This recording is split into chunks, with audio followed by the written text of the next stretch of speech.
नमस्कार मित्रांनो, मी केदार केसकर. तुम्ही बघताय सेंटर स्पॉट.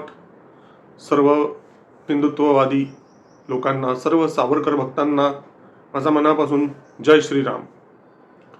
मित्रांनो, जर तुम्ही सेंटर स्पॉटवरती रेग्युलर असाल तर तुम्हाला लक्षात असेल 27 ऑक्टोबर 2023 रोजी, म्हणजे आजपासून बरोबर 3 महिन्यांपूर्वी एक व्हिडिओ मी आपल्यासोबत शेअर केलेला होता, एक व्हिडिओ पब्लिश केलेला होता. त्या व्हिडिओचं नाव होतं सावरकर माफ करा आम्हाला.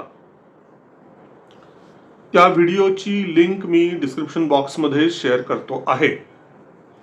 मित्रांनो, त्या व्हिडिओचा विषय हा होता की सोलापूरमध्ये असलेल्या सावरकर स्मारकामध्ये जी अनेक त्यांची बोधवचनं जी लिहिलेली आहेत, त्यापैकी जवळजवळ 3 ते 4 बोधवाक्यांची विटंबना करण्यात आली. त्या बोधवाक्य कोरलेल्या ज्या फरशा होत्या, जवळजवळ 3 ते 4 फरशा, कदाचित त्यापेक्षा जास्त संख्या असू शकेल, त्याचा विध्वंस करण्यात आला होता. अशा पद्धतीने सावरकर स्मारकाची विटंबना करण्यात आली होती. सरकारी प्रॉपर्टी आहे ती. सावरकर स्मारक हे सरकारने उभं केलेलं स्मारक आहे, कुठलीही खासगी मालमत्ता ती नाही. ती घटना घडल्यानंतर सोलापुरातल्या समस्त सावरकर भक्तांमध्ये आणि एकूणच हिंदुत्ववादी लोकांमध्ये, देशभक्त लोकांमध्ये त्या घटनेच्या नंतर प्रचंड नाराजी निर्माण झाली होती आणि लोक काही प्रमाणात पेटून उठलेले होते. माझ्यासारखे कित्येक लोक त्या ठिकाणी प्रत्यक्ष जाऊन आले. ज्यांना तिथे जाता नाही आलं त्यांनी इतरांना विचारपूस केली, चौकशी केली. जे जे जागृत जागे लोक होते त्या प्रत्येकाने या बाबतीमध्ये विचारपूस केली की काय झालं पुढे. आणि ती घटना साधारण कदाचित 20 ऑक्टोबर 23 ऑक्टोबरच्या आसपास घडलेली असावी. त्या घटनेच्या ठिकाणी प्रत्यक्ष तिथे जाऊन, तिथे फोटो काढून आणि मग त्याच्याशी निगडीत जे आपले काही कार्यकर्ते, हिंदुत्ववादी कार्यकर्ते, सावरकर भक्त कार्यकर्ते जे आहेत, त्यांनी जर काही पाठपुरावा केलेला असेल, अशा सर्वांशी चर्चा करून काय घटना नेमकी घडलेली आणि त्या बाबतीत काय पुढे घडतं आहे, अशी सांगोपांग माहिती काढून मग मी त्यावरती व्हिडिओ तयार केलेला होता. आणि त्यामुळे मला घटना जरी थोडीशी आधी घडलेली असली, काही दिवस आधी, एक 4-5 दिवस आधी, तरी सुद्धा तो व्हिडिओ बनवायला मला 27 ऑक्टोबर, पब्लिश करायला 27 ऑक्टोबर उजाडला. मी मनाशी एक खुणगाट ठरवलेली होती की किमान 1 महिना वाट बघायची. 15-20 दिवस, 1 महिना वगैरे अशा पद्धतीची एक डेडलाईन दिलेली होती. खरं म्हणजे प्रशासनाने स्वतःच आश्वासन दिलं की होतं तसं पूर्ववत आम्ही तयार करून देऊ, असं आश्वासन सरकारी अधिकाऱ्यांनी दिलेलं होतं. महापालिकेकडून, तिथल्या संबंधित अधिकाऱ्यांच्याकडनं हे आश्वासन मिळालेलं होतं. ज्या वेळेला सावरकर भक्तांचं शिष्टमंडळ जेव्हा गेलं महापालिकेत तक्रार द्यायला म्हणून, त्यावेळेला महापौर, तेव्हा महिला महापौर आहेत, त्या कुठे कॉन्फरन्ससाठी का कुठल्या तरी निमित्ताने परदेशात किंवा परगावात असं काहीतरी गेलेल्या होत्या. त्यामुळे प्रभारी म्हणून जे अधिकारी होते त्यांनी एक आश्वासन दिलं की होतं तसं पूर्ववत आपण हे स्मारक करून देऊ. आज मित्रांनो 3 महिने झालेत. 2023 तर साल इतिहास जमा झालंच, पण 2024 सालचा पहिला महिनाही संपत आलेला आहे. आज 28 तारीख आहे जानेवारीची. अजूनही ढिम्म प्रशासन आणि सुस्त सरकार, हे खेदानी म्हणायला लागतंय. मित्रांनो, हा करणार नव्हतो व्हिडिओ, पण करतोय कारण मुद्दा सावरकरांचा आहे आणि तिथे हायगाय नाही, नथिंग डुईंग. चालणारच नाही, हायगाय चालणार नाही. एक म्हणजे इतके दिवस गप्प बसलो. का बसलो गप्प? कारण वाटलं होतं प्रशासनाने आपल्याला आश्वासन दिलेलं होतं, म्हणून गप्प बसलो मी. दुसरी गोष्ट, कार्यकर्त्यांमध्ये सुद्धा प्रचंड नाराजी होती त्या घटनेची, पण तरी सुद्धा तोंड दाबून बुक्क्याचा मार म्हणतात त्या पद्धतीने सगळेजण गप्प बसले. का? कारण तेव्हा असं सांगण्यात आलं, 2-3 कारणं सांगण्यात आली की आता का गप्प बसा. एक म्हणजे आपल्या देवाभाऊंचं सरकार आहे महाराष्ट्रामध्ये. एकनाथजी शिंदे आणि देवेंद्र फडणवीस यांचं आपलं हिंदुत्ववादी सरकार आहे. त्याच्यामुळे आपलेच दात आपलेच ओठ. आणि इथल्या स्थानिक प्रशासनाने जर सांगितलं की आम्ही आमचं काम करू व्यवस्थित, तुम्ही वरपर्यंत जाऊ नका, काळजी करू नका, आमच्या सांगण्यावरती विश्वास ठेवा, असं त्यांनी म्हटल्यानंतर इथल्या हिंदुत्ववादी कार्यकर्त्यांनी पण हेच गृहीत धरलं आणि समंजसपणाची भूमिका घेतली, सुज्ञपणाची भूमिका घेतली की ठीक आहे, प्रकरण ताणायला नको, वाढवायला नको, आपलंच सरकार आहे तिकडे मुंबईत बसलेलं, त्या सरकारला त्रास द्यायला नको छोट्या छोट्या गोष्टीवरनं. खरं म्हणजे ही छोटी गोष्ट नाहीये, पण तरीही या गोष्टीवरती जर स्थानिक प्रशासनाने आश्वासन दिलेलं आहे, शब्द दिलेला आहे, तर आपण विश्वास ठेवू, वाट बघूया की इथलं स्थानिक प्रशासन काही करतंय का. आणि वाईट गोष्ट ही आहे की अजूनपर्यंत इथलं प्रशासन हल्लेलं नाहीये. गड्ड्याची जत्रा सुद्धा संपत आली, आता काहीही घटना घडलेली नाहीये, त्यावरती काहीही ऍक्शन घेण्यात आलेली नाहीये. हे म्हणजे असंच विस्मृतीतच जाणार आहे का, माहित नाही. दुसरी गोष्ट, प्रशासनाकडून एक सांगण्यात आलं, म्हणजे शिष्टमंडळाने विचारलं की नेमकं घडलं कसं, काही समाजकंटकांनी केलंय का, कुणी हितशत्रूंनी केलंय का. सावरकर द्वेष्ट आता कारण समाजात निर्माण झालेले आहेत आजकाल. सावरकरांना जे स्वातंत्र्यवीर आहेत त्यांना माफीवीर म्हणणारे लोक निर्माण झालेले आहेत आता या भारतामध्ये. काय दुर्दैव आहे बघा, स्वतंत्र भारताचं हे दुर्दैव आहे. त्यामुळे या पार्श्वभूमीवरती काही समाजकंटकांनी, काही नतद्रष्टांनी हे काही केलंय का कृत्य, ही पण एक शंका होती. त्यावरती प्रशासनाकडून काय सांगण्यात आलं होतं माहितीये, प्रशासनाने असं सांगितलं होतं की हे काही समाजकंटकांचं वगैरे असण्याची शक्यता नाही, हे कृत्य काही दारुड्यांच्याकडनं घडलेले असण्याची शक्यता आहे. या एरियामध्ये दारुडे खूप आहेत आणि त्या सावरकर स्मारकाच्या परिसरामध्ये कोणीही कसंही जाऊ शकतात आतमध्ये. काय गंमत आहे बघा, त्या सावरकर स्मारकाच्या समोरच्या बाजूला पोलीस स्टेशन आहे, कसं काय बरं कोणीही जाऊ शकतात. बर, गेले की गेले, आतमध्ये जाऊन नासधूस कशी करू शकतात दारुडे लोक, इतका उद्योग करू शकतील. फरशा तोडणं, 3-4 मोठ्या मोठ्या फरशा, जाड ग्रॅनाइट कोरलेल्या.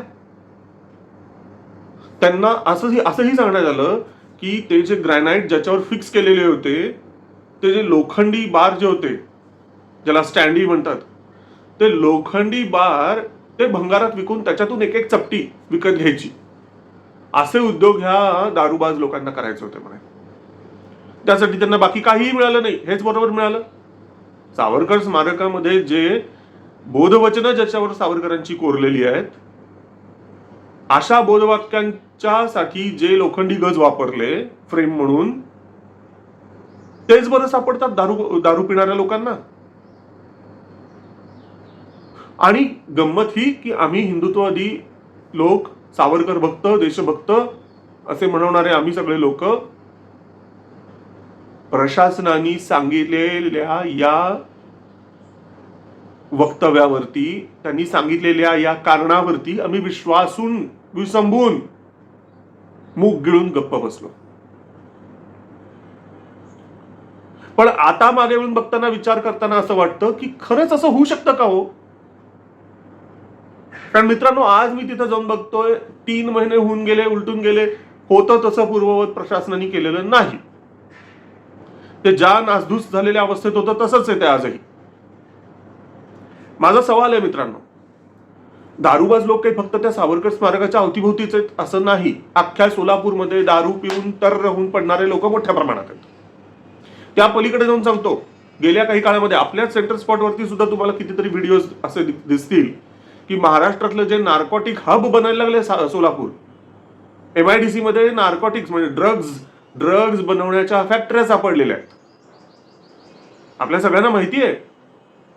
त्याच्यामुळे दारू ही काही महत्वाची गोष्ट नाही. दारूच्या पुढे चाललंय आमचं महाराष्ट्र, फार प्रगतीचे वेगवेगळे उच्चांक गाठायला लागले आमचं राज्य, त्यातही सोलापूर. त्यामुळे दारूच्या कसल्या गोष्टी सांगता आम्हाला. असो, मुद्दा हा की ओव्हरऑल सोलापूरमध्ये दारूबाजांचं प्रमाण जास्तच आहे, सगळीकडेच आहे, कुठे काही कमी नाहीये. फक्त सोलापुरात असं नाही, सर्वत्रच आहे. आणि त्याहून गंमत ही आहे की 31 डिसेंबरला तर रात्र रात्र वाईन शॉप्स उघडी ठेवायला दिलेली होती परमिशन याच सरकारनी, ज्यांना आपण हिंदुत्ववादी सरकार म्हणतो. 31 डिसेंबरच्या रात्री कोणी दिली परवानगी? मुद्दा हा आहे की या दारूबाजांच्याकडनं असं होऊ शकतं का, याच्यावरती माझा पहिला सवाल आहे. यामागे दारूबाज नाहीत, यामागे दुसरंच काहीतरी आहे.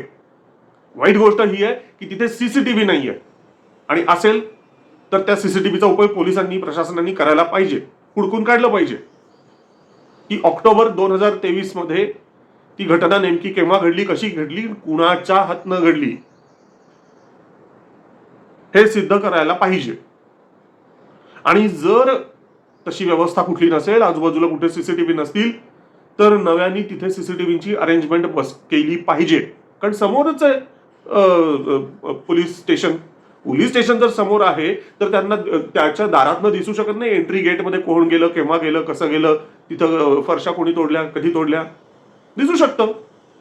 काढा माहिती सगळी. गृहमंत्री आहेत देवेंद्र फडणवीस. माझी विनंती आहे फडणवीस साहेबांना, तुम्हाला जर सावरकरांच्या विषयी प्रेम आहे तर नुसतं त्या मैं भी सावरकरच्या टोप्या घालून रस्त्यावरनं मिरवत मोर्चे काढून नाही सावरकर प्रेम सिद्ध होत. सावरकर स्मारकामध्ये जी सावरकरांची जी बोधवचनं असलेल्या फरशा आहेत त्याचं संरक्षण नीट करणं आणि त्या होते त्याचं पूर्ववत करणं, यातून तुमचं सावरकर प्रेम सिद्ध होणार आहे. देवा भाऊ एकनाथजी शिंदे, माझं तुम्हाला कळकळीचं सांगणं, हात जोडून नम्र विनंती आहे की सावरकर भक्तांच्या भावनांशी खेळू नका. तुमच्या मनामध्ये जरा जरी हिंदुत्व असेल, तुमच्या मनामध्ये जरा जरी सावरकर प्रेम असेल, दाखवून द्या. ते सावरकर स्मारक जसं होतं तसं पूर्ववत नीट करून द्या, ही नम्र विनंती आहे. दुसरी गोष्ट ही, त्या सावरकर स्मारकाचं संरक्षण व्यवस्थित व्हायला पाहिजे. आज त्या स्मारकामध्ये आव जाव घर तुम्हाला स्थिती आहे. कोणीही येतं, दारूबाज जसे येतात तसे कोणीही येऊन तिथे झोपणारे लोक आहेत. ते सावरकर स्मारक बनवलंय कशासाठी? मग दुसरी आणखीन एक गोष्ट आपण गृहीत धरूया की हे दारुड्यांनी केलेलं काम आहे. गृहीत धरू, क्षणभर असं गृहीत धरू की दारुड्यांनी काम केलंय. माझा एक परखड सवाल आहे मित्रांनो, आज जसं महाराष्ट्रातल्या प्रत्येक गावा जिल्ह्यामध्ये शहरामध्ये आहे त्याच पद्धतीने सोलापूर शहरात, सोलापूर जिल्ह्यात सुद्धा तुम्ही नाव घ्या कोणत्याही एखाद्या महान व्यक्तीचं, महापुरुषाचं, आमच्याकडे त्यांचे पुतळे आहेत. छत्रपती शिवाजी महाराजांचा पुतळा आहे, महात्मा बसवेश्वरांचा पुतळा आहे, महात्मा गांधींचा पुतळा आहे, सोलापुरातले 4 हुतात्मे त्यांचा पुतळा आहे, अहिल्या देवींचा पुतळा आहे, महाराणा प्रतापांचा पुतळा आहे, अण्णाभाऊ साठेंचा पुतळा आहे, कर्मवीर भाऊराव पाटलांचा पुतळा आहे, यशवंतराव चव्हाणांचा आहे, शंकरराव मोहिते पाटलांचा आहे. कोणाचा नाही आहे, सगळ्यांचे पुतळे आहेत. का बरं या पुतळ्यांच्या बाबतीमध्ये कुठल्याही दारुड्याचं धाडस झालं नाही विटंबना करण्याचं? होईल कोणाचं धाडस? सावरकरांच्याच स्मारकाच्या बाबतीमध्ये मात्र हे धाडस होतं दारुड्याचं. कसली कारण देता प्रशासन? तुम्ही आम्हाला उल्लू समजता का? इतके आम्हाला उल्लू समजता का तुम्ही प्रशासन? या पार्श्वभूमीवरती 2-3 महत्वाच्या गोष्टी अशा वाटतात. गेल्या अनेक महिन्यांपासून, वर्षांपासून महापालिकेच्या निवडणुका झालेल्या नाही आहेत. पूर्ण प्रशासन राज चाललेलं आहे. त्याचे हे परिणाम आहेत. नागरिकांना, लोकांना वेठीस धरायचं, त्यांच्या भावनांशी खेळायचं, हे उद्योग चाललेले. तिथे लोकांनी निवडून दिलेला मनुष्य जर बसला असता तर तो लोकांना उत्तरदायी असतो. महापौर हा लोकांमधून निवडून जर आलेला असेल आणि जर तिथे नगरसेवक असतील तर कोणताही अधिकारी असे फडतूस उत्तरं देऊन लोकांची तोंड बंद नाही करू शकत. कारण लोकनियुक्त प्रतिनिधी तिथे महापालिकेत असतो. लोकनियुक्त प्रतिनिधीचा दबाव हा महापालिकेच्या कर्मचाऱ्यांच्यावरती, महापालिकेतल्या अधिकारी वर्गावरती असतो. त्यामुळे जरा जरी अशा पद्धतीचा पुतळा विटंबना, स्मारक विटंबना अशा जर का घटना घडल्या तर ताबडतोब ऍक्शन ही घेतली जातेच. इतका वेळच होत नाही. 3-3 महिने म्हणजे दिरंगाई झाली आहे. मित्रांनो, ही गंभीर बाब आहे, अतिशय गंभीर बाब आहे. ही बाब फक्त सोलापूर पुरती नाही, ही संबंध महाराष्ट्राच्यासाठी कलंक आहे. हा सावरकर स्मारकाचा विटंबना होणं म्हणजे सोलापूरची तर ही विटंबना आहेच. संबंध महाराष्ट्राच्यासाठी हा विटंबनेचा प्रश्न आहे. आणि पंतप्रधान नरेंद्र मोदी जी, मेरी आपसे विनती है, आपसे गुजारिश है, अगर महाराष्ट्र शासन इसमें कुछ ध्यान नहीं दे रहा तो मेरी आपसे हाथ जोड़कर विनती है कि आप इसमें ध्यान दें. अभी अभी आप कुछ दिनों पहले सोलापुर में आ गए थे. रेनगर में गृह प्रकल्प का हस्तांतरण करके गए हैं आप. बहुत अच्छा काम किया है आपने. अभी अभी आपने अयोध्या में राम मंदिर प्राण प्रतिष्ठापना भी की है. लेकिन क्या सावरकर जी के प्रति हमें कुछ नहीं लगता? आप अंडमान में जाकर आए हैं, सावरकर जी का सेल आप देखकर आए हैं, आप तो सावरकर भक्त हैं. फिर सोलापुर में सावरकर स्मारक के बारे में क्या हो रहा है? आणखीन एक गंभीर धक्कादायक माहिती मित्रांनो अशी कळलेली आहे की आज ज्या ठिकाणी सावरकर स्मारक आहे ते स्मारक आता राहणार का जाणार असा निर्माण झालाय प्रश्न.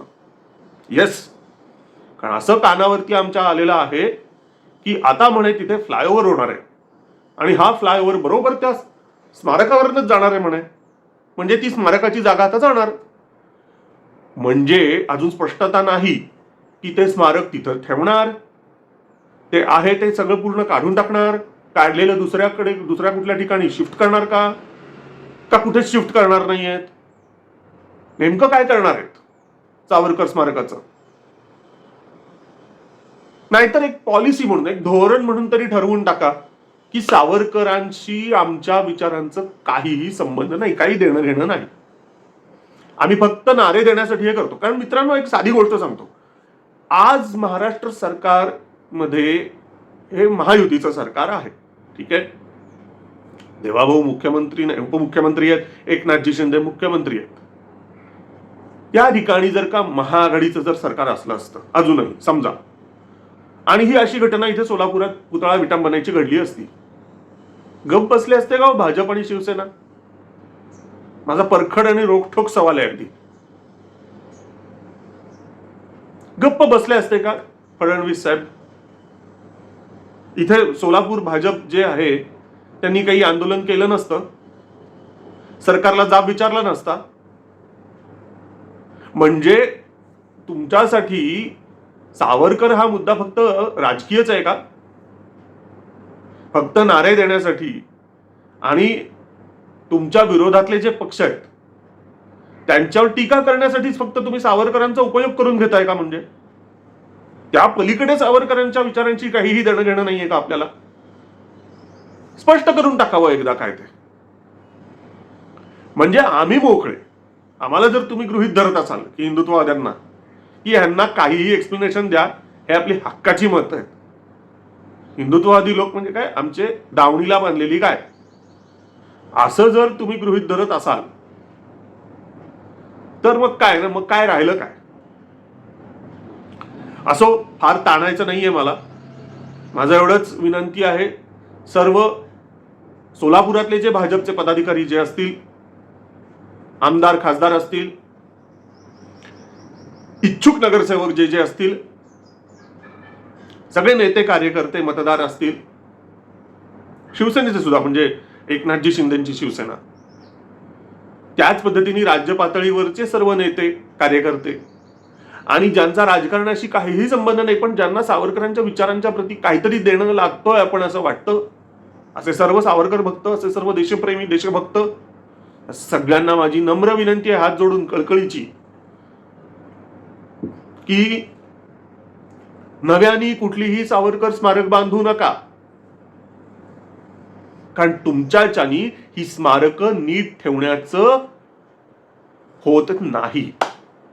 म्हणजे जनता म्हणून जर बघितलं तर या जनतेची तर लायकी नाहीच आहे सावरकर स्मारक नीट ठेवण्याची. कारण कोणाला सावरकरांच्या विषयी विशेष महत्व, विशेष प्रेम, अभिमान वगैरे नाही असं दिसतंय. पब्लिक तर आता त्यांना रस्ता रस्ती माफीवीर म्हणतंय, ठीक आहे. त्याच्यामुळे जनतेच्या प्रती तर मनामध्ये फारसं काही सावरकरांच्या विषयी आता चांगल्या भावना वगैरे नाहीच आहेत असं दिसतंय.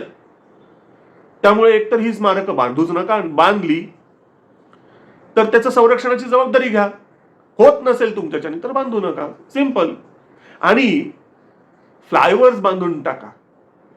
जिथे जिथे सावरकरांची स्मारक आहेत ना तिथे तिथे फ्लायओव्हर्स करा. म्हणजे तुम्ही सुटलात आम्हीही सुटलो. हो की नाही? चलो, आजचा गोंधळ बरा होता असं म्हणायचं. कोणाच्या पुढे वाचली गीता ते नको बोलायला. असो, खुदा हाफिज.